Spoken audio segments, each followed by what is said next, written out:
Hi friends, ഇന്ന് നമുക്ക് ഇളനീർ പുഡിംഗ് തയ്യാറാക്കി നോക്കാം.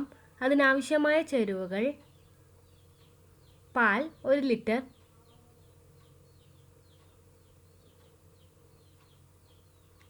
ഇളനീർ,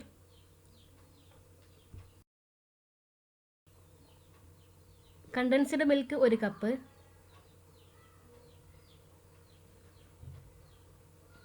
പഞ്ചസാര ആവശ്യത്തിന്, ഇളനീരിൻ്റെ വെള്ളം 1 കപ്പ്,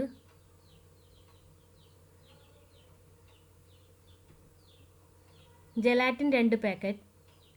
ഇനി നമുക്ക് ഒരു ബ്ലെൻഡർ എടുത്ത് അതിലേക്ക് നമുക്ക് ഇളനീരും വെള്ളവും ചേർത്ത് ഒന്ന് ക്രഷ് ചെയ്തെടുക്കാം.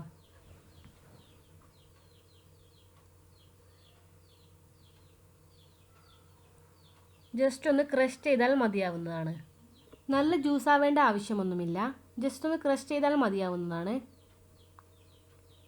ഇനി നമുക്ക് പുഡിംഗ് തയ്യാറാക്കാൻ ആവശ്യമായ പാത്രം അടുപ്പിലോട്ട് വെക്കാം. അതിലേക്ക് നമ്മുടെ പാൽ ഒഴിച്ചു കൊടുക്കാം. പാൽ നമുക്ക് നന്നായി തിളച്ച് കുറുകേണ്ട ആവശ്യമുണ്ട്. ഇത് നമുക്ക് നന്നായി ഇളക്കി കൊടുക്കാം.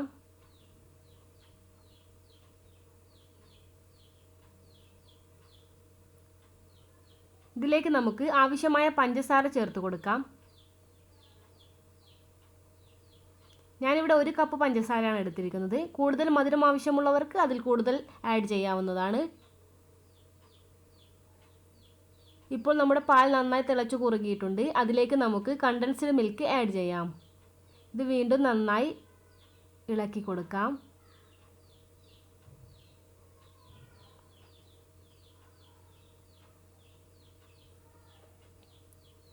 ഇപ്പോൾ നമ്മുടെ പുഡിങ്ങിന് വേണ്ട പാൽ തിളച്ചു കുറുകിയിട്ടുണ്ട്. നമുക്ക് ഫ്ലെയിം ഓഫ് ചെയ്യാം. അതിനുശേഷം ഒരു പാത്രം അടുപ്പത്ത് വെച്ച് അതിലേക്ക് നമുക്ക് അല്പം വെള്ളം ചേർത്ത് കൊടുക്കാം. ശേഷം വെള്ളം ഒന്ന് തിളച്ച് വരുമ്പോൾ അതിലേക്ക് നമ്മുടെ ജലാറ്റിൻ ഇട്ട് ഡിസോൾവ് ചെയ്തെടുക്കണം. ഇത് നമുക്ക് ഒരു സ്പൂൺ ഉപയോഗിച്ച് നന്നായി ഇളക്കി കൊടുക്കാം. ലോ ഫ്ലെയിമിൽ വെച്ച് വേണം നമുക്ക് ജലാറ്റിൻ ഡിസോൾവ് ചെയ്തെടുക്കാൻ.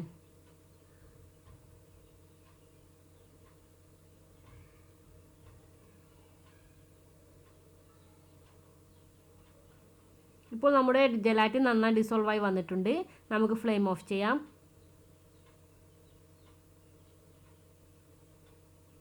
ഇത് നമുക്ക് നേരത്തെ തയ്യാറാക്കി വെച്ച പാലിലേക്ക് അല്പാൽപമായി ഒഴിച്ച് ഇളക്കി കൊടുക്കാം.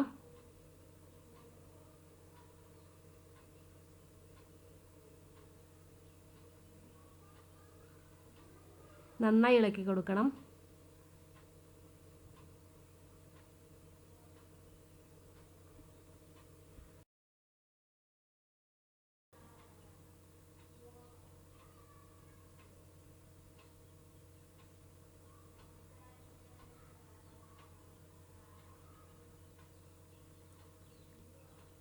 ഇനി നമുക്ക് ഒരു പുഡിംഗ് ബൗൾ എടുക്കാം. അതിലേക്ക് നമുക്ക് നേരത്തെ ക്രഷ് ചെയ്ത് വെച്ചിരിക്കുന്ന ഇളനീരും വെള്ളവും ചേർത്ത് കൊടുക്കാം.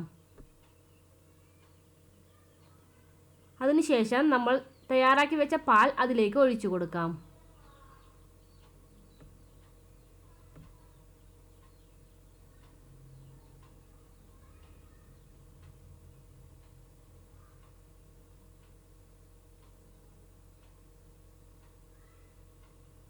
ഇത് നമുക്ക് ചൂടാറിയതിന് ശേഷം സെറ്റാവാൻ വെക്കേണ്ടതാണ്.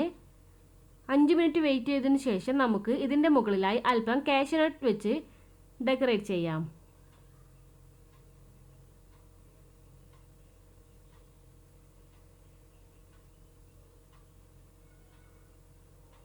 ഇനി നമുക്കിത് ഫ്രിഡ്ജിൽ 2 മണിക്കൂർ സെറ്റ് ചെയ്യാൻ വെക്കാം. ഇപ്പോൾ നമ്മുടെ സ്വാദിഷ്ടമായ ഇളനീർ പുഡിംഗ് റെഡിയായി വന്നിട്ടുണ്ട്. ഇത് നമുക്ക് സെർവ് ചെയ്യാം. Thank you.